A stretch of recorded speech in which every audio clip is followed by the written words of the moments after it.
So you've been friends for over a decade. This person has went to school with you. They may have been in your wedding or they may have come to your wedding. You may have had barbecues with them. You may have been at their baby shower. The kids are playing together. Then all of a sudden, this person decides that they're no longer going to be with their spouse. What do? Do you pick sides? Do you divorce that person also? It can be a lot to think about. And so we're going to talk about it today. Stay tuned.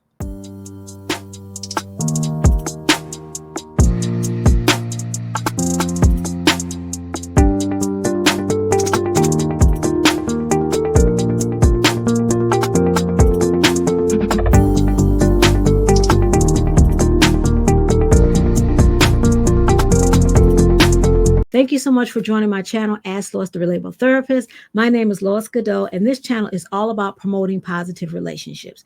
And I get my inspiration from reality TV, from news reporting, or anything else that I see on social media that's going to help me help you have positive relationships. And what I do is I connect what we've talked about and talk about the what should we have learned from this, or what can we learn from this. So stay tuned toward the end because I connect it all together, because reality TV and whatever happens on social media, a lot of times it mirrors our life. But before we get started, let me do my disclaimer. Put it up. This video is protected under the Fair Use Act, Section 107, and everything I talk about today is alleged. It's my opinion. And it's good for criticism, news reporting, comment, and teaching. So I was watching the Tamara Hall show, and she has Lonnie Love and her boyfriend James on it, and she had Love Week last week. And so they were giving advice to people about what they should do. And one of the audience members, he stood up and he had a question. And his question was, my evil ex re-entered my social circle, and how do I live in the now with him buzzing in my ear? And so Tamara Hall said, oh, I could answer that. Your friend group has to choose teams. They have to choose a team. And I was like, that take me back to Love and Marriage Huntsville. And I had said that I was going to get back to it because remember when Martell and Melody, they divorced, and the friends seemed like they were still coming around them. And a lot of people had a lot of conversations about why are they still talking to Martell? They shouldn't be talking to Martell. We are the melody meters. And if you talk to Martell, then you're not with us. You're against us. And so I watched that whole scene play out. And it's even to the point where I was watching Dr. Heavenly, and she was saying she was going to go to Marceau and Tisha's Black Expo. And people were saying, why is she talking to them? They talk to Martell. And so it's starting to have a ripple effect that if you talk to Martell, then you're against Melody. And I don't think that's really it.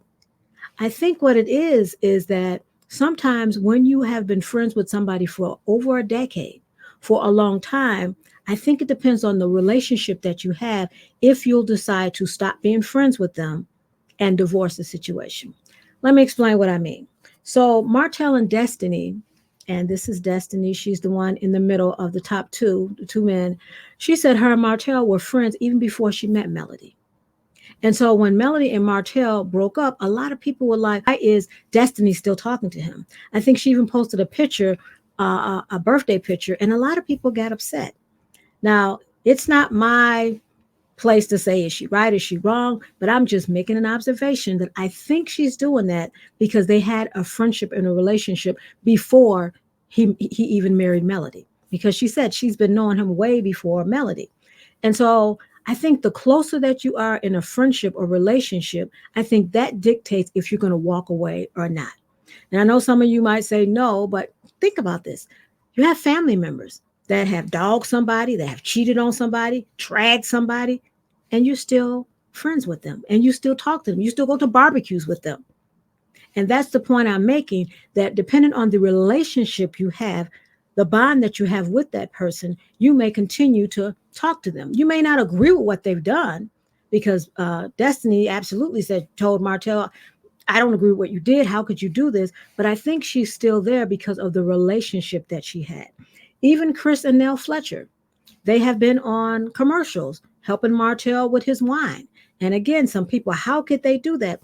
I think it's because the relationship that they have. Not so much that they agree with what Martell has done, because no one agrees with what he has done.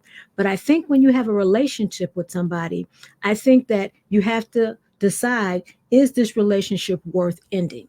Because you have to remember that the problem that Martell and Melody have, that's between them. One of the things that you have to decide when someone divorces, if you want to stay in a relationship with them, you have to spend time with them separately. And that was one of the things the friend group didn't do in the beginning. They kept trying to force Melody and Martell in the same circle, kept trying to force them to be together. And the thing is, when you have a divorce, it's like a death. And there's a lot of emotions going on. So that's one thing you have to remember. If you're going to stay friends with the person, you're probably going to have to do things separately. And you're not going to be able to go to the barbecues you used to go to or the vacations you used to go to, because the two people don't like each other, especially if it's a volatile situation like theirs was. You have to remember that you have to separate it. Also, you have to remember that you have to resist taking sides. Resist taking sides. If you decide to stay in that friendship, you have to resist taking sides. And some of the things that you can say, there are some phrases that you can say. One thing you can say to them is, how do you feel? Because it's like a death. If someone lost someone that they love, you wouldn't keep talking about how the person died. You'd say things like, you know what, I'm here for you. What do you need? Is there anything I can do? Let's figure this out together. And so that's what you have to remember. When someone has divorced and you're still friends with the other person, there are some things that you have to do that's going to help you to stay neutral. And sometimes you do have to choose a side. If it becomes so contentious and it's so exhausting, and the person has become so disrespectful, like Martell has done, this is why I think now they're starting to choose sides and move away. You have to choose a side and prioritize the friendship that you value the most. I'm going to say it again. You have to choose a side and prioritize the friendship that you value the most. That's all I just wanted to jump on and say, that I saw Tamara Hall and I really liked it. But that little statement that they made stood out to me. So go ahead and tell me, what do you think? What do you think about this whole situation? Do you choose sides? Do you automatically choose sides? If you had this situation in your family or with your friend group, do you choose sides, or do you truly prioritize the friendship that you value the most? And so go ahead and like this video and share this video, because like I said, it promotes positive relationships. Like, share, and comment this video so the YouTube algorithm can go ahead and push it out to more people. And here's another video that I did that you're really going to like, because it's really all about promoting positive relationships.